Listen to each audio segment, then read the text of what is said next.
My parents were born in Brooklyn, New York, and Brooklyn was not the cool place that it is today. My mother grew up in really desperate poverty, and part of her reason for being was to ensure that her two daughters had the opportunities that she never had.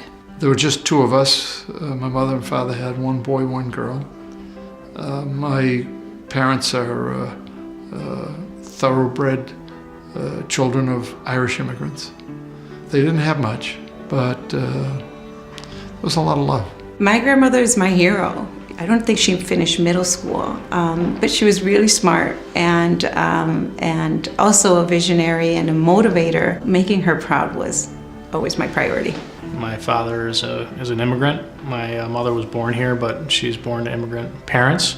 From the earliest of days, it was very clear to me that education was a priority and a priority of my family's. My father was a supervisor at the Westinghouse plant in Hyde Park. My mother was a stay-at-home mom, and she took care of us, and a fellow who really believed in education.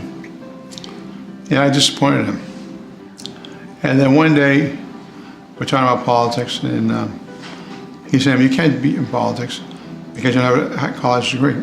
My mom, she's a housekeeper at a hotel, and my dad works at hospitals. And I've always wanted to be a nurse, so you kind of do have to go to college to be a nurse.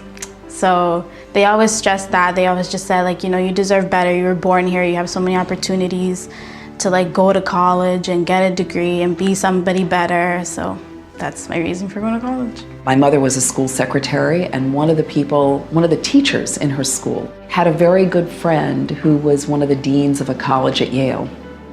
And she said to my mother, "I want to take Paula to Yale," and just to have her see it.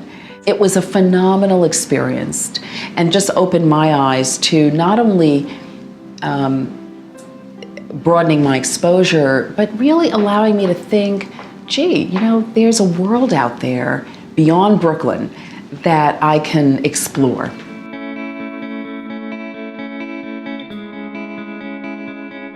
My mother and father said, "You're going to a Catholic college. You have two choices, Holy Cross in Worcester, or Boston College, 8 miles from here in Chestnut Hill. And you don't really have two choices because Holy Cross, you'd have to pay for room and board. We'd suggest you go to Boston College and live here at home." My father grew up in the restaurant business, had a restaurant himself where I worked quite a bit all the way through college.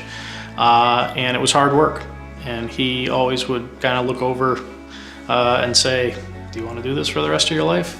When I was 25 and I was an expecting mom, my frame of thought shifted to I want to be able to leave more to my child and also guide him to other opportunities. So I would say that becoming a mom changed me in a way that I wasn't expecting, and also motivated me to pursue my associate and later my bachelor's and my master's.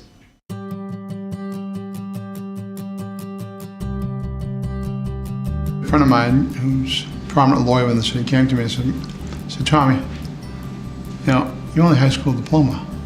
When you leave being a city councilor, you can work at McDonald's or Burger King. You better get a college degree." Never thought I'd be mayor of Boston, ever came in my mind. But I knew I didn't want to work at McDonald's or Burger King. I wanted a job to support my family. As I wanted a job I could be, able to have send to good schools and have a nice home. But I couldn't do it just with a high school diploma.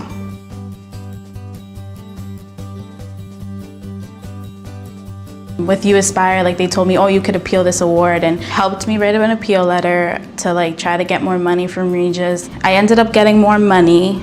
It still wasn't enough for me to afford, but they said we could appeal it again, which I found pretty surprising because I'm they're gonna get annoyed. But after the second appeal, I was excited because I didn't have to pay that much and I didn't have to take out any more loans. So that was awesome. So I'm so happy that they helped. I was a marketing major, so I met with a fellow from J. Walter Thompson in New York. And he said, "Where will you be graduating in your class?" My chest puffed up just a little bit. I said, "I'll be graduating in the top half of my class." And he said, Can I infer from that that you'll be at the bottom of the top half? Otherwise, you would have told me you're in the top 10%. That's when the bubble bursts. Graduated from University of Mass, Boston, the same year that my daughter graduated from University of Mass, Amherst. Same exact date. It wasn't really the graduation, it was the journey that led me to that day. You know, if you imagine,